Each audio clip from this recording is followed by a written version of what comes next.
সেপ্টেম্বরে ভারতের আসা কনফার্ম। বাংলাদেশে অবশেষে শর্টার ফরম্যাটে খেলার জন্য টিম ইন্ডিয়া মোটামুটি রাজি হয়েছে বলাই যায়। Why I am discussing on this, তিনটা পয়েন্টে আলোচনা করব। তবে একটা শঙ্কার জায়গা রয়েছে, শঙ্কার জায়গাটা ভয়াবহ শঙ্কার জায়গা। বাংলাদেশ ক্রিকেট বোর্ড, বাংলাদেশ সরকার আসলে এটাকে কিভাবে দেখছে এটার উপর অনেকটাই ডিপেন্ড করবে যে ভারত আসলে বাংলাদেশে প্রপারলি শিডিউল ট্যুরে টি-20 অ্যান্ড ওয়ান-ডে খেলার জন্য সেপ্টেম্বরের ফার্স্ট উইকে আসবে কি আসবে না। প্রথম যে পয়েন্টটা আমি আলোচনা করতে চাই সেটা হচ্ছে আফগানিস্তানের সাথে ইন্ডিয়ার ট্যুর রয়েছে, মানে সিরিজ রয়েছে। যেহেতু এটা আফগানিস্তানের হোম সিরিজ, সো ভারতের জন্য অ্যাওয়ে সিরিজ, সেটা আবার তাদের দেশে খুব অদ্ভুত একটা ব্যাপার স্যাপার। সেটার যে শিডিউলটা রয়েছে সেটা বাতিলও হয়ে যেতে পারে যদি বাংলাদেশ অ্যান্ড ইন্ডিয়া তারা একটা ডিসিশনে পৌঁছাতে পারে যে সেপ্টেম্বরে যে প্রপোজড যে শিডিউলটা রয়েছে বাংলাদেশ এবং ভারতের, সেই খেলাটা তারা খেলতে চায়। এই মুহূর্তে আমি কয়েকটা পয়েন্ট বলবো। নাম্বার ওয়ান, তামিম ইকবালের অবস্থান কোথায়? তামিম ইকবালের ক্রিকেট বোর্ডের লোকজনের অবস্থানটা কোথায়? তামিম ইকবাল এবং তার ক্রিকেট বোর্ডের অন্তত 4জন director right now they are in India, এবং ভারতে তারা গিয়েছেন আমি যতটুকু জানি সেন্টার অফ এক্সেলেন্স, মানে যেই সেন্টার অফ এক্সেলেন্স ক্রিকেটারদের উৎকর্ষ সাধনের জন্য যেই সেন্টারটা নির্মাণের পরিকল্পনা বছরের পর বছর, যে স্বপ্নটা ছিল সেটা বাস্তবায়ন করতে গিয়ে ইন্ডিয়া থেকে কিছু এক্সপেরিয়েন্স এনে এক্সিলেন্সের জায়গাটাকে সেটাকে অ্যাপ্লাই করা যায় কিনা সেই কাজে কোথায় গিয়েছেন? ইন্ডিয়ায়। নাম্বার টু যেটা, সেটা হচ্ছে ভারত এখন পর্যন্ত তারা তাদের অবস্থান দেখুন।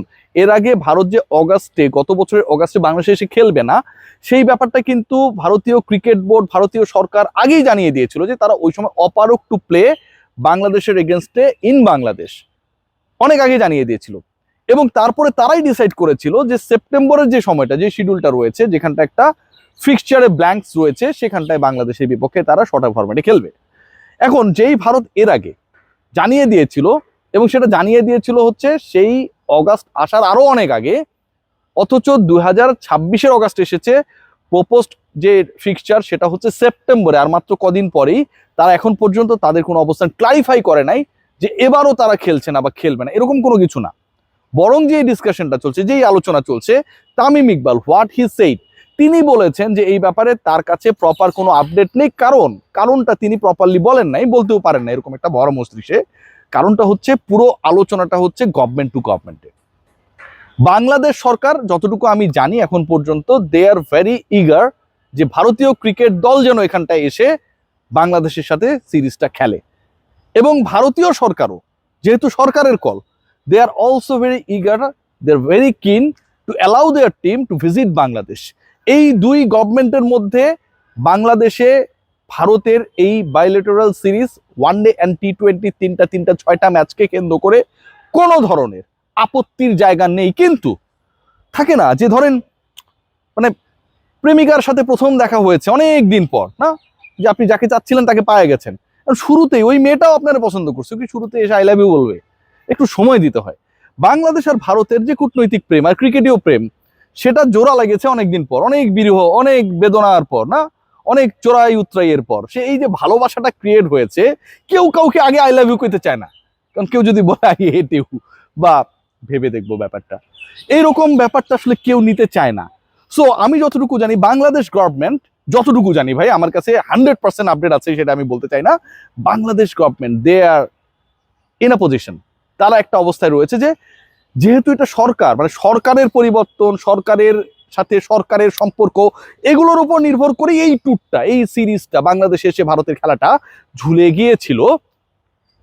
বাংলাদেশ সরকার ভারতকে অ্যাপ্রোচ করবে বা জানাবে that we are set to arrange the schedule tour, যেখানটায় তোমরা এসে খেলবা, তোমাদের অবস্থানটা কি তোমরা জানাও।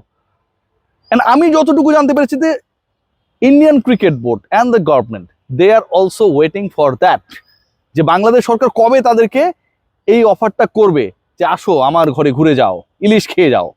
এই আলোচনাটা এখন এমন একটা পর্যায়ে রয়েছে, এবং সেখানটায় বাংলাদেশ সরকার থেকে ডেফিনেটলি বাংলাদেশ সরকার থেকে ভারতীয় সরকারের সাথে একটা সরকারি পর্যায়ের এই আপকামিং সিরিজ কিনে যোগাযোগ হবে। Point two and that is very much important, সেটা হচ্ছে লোকসভায় ডিসিশন হয়েছে যে বাংলাদেশ এবং ভারতের যে সম্পর্ক, সেই সম্পর্কটা যেন এই মুহূর্তে ভারতের যে গভর্নমেন্ট রয়েছে মোদী সরকার, তারা যেন উন্নত করে। বাংলাদেশিদের ভিসা প্রসেস থেকে শুরু করে ভারত এবং বাংলাদেশের প্রিভিয়াস রিলেশনশিপটা যেখানটায় ছিল সেই একই জায়গাটায় যেন দুদেশ পৌঁছাতে পারে, সে কারণে ভারতের লোকসভা তারা একটা প্রতিবেদন দিয়েছে। হোয়াট ডাজ ইট মিন? ওই যে একটা রিজিড সিচুয়েশন, আমি তোমার দিকে তাকাবো না, তুমি আমার দিকে তাকাবা না, এই যে একটা পাড়ায় ঢুকলে ঠ্যাং খরা করে দিব, এই সিচুয়েশন থেকে এখন দুই দেশ মোটামুটি বের হবার অবস্থায় রয়েছে এবং নমনীয়তা from the India as well আমরা দেখতে পাচ্ছি।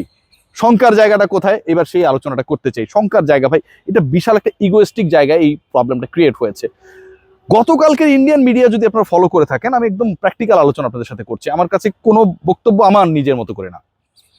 তাহলে ব্রিক্সকে কেন্দ্র করে তাদের যে পররাষ্ট্রমন্ত্রী মিস্টার জয়সওয়াল, তিনি যে ব্রিফিং করেছিলেন নয়াদিল্লিতে, সেখানটায় সাংবাদিকরা কিছু প্রশ্ন করেছিল। ব্রিক্সের যেই সম্মেলনটা হচ্ছে সেখানটায় আমন্ত্রণ জানানো হয়েছে বিমস্টেকের প্রেসিডেন্ট বা চেয়ার মিস্টার তারেক রহমানকে, যিনি বাংলাদেশের সিটিং প্রাইম মিনিস্টার, নির্বাচিত প্রধানমন্ত্রী।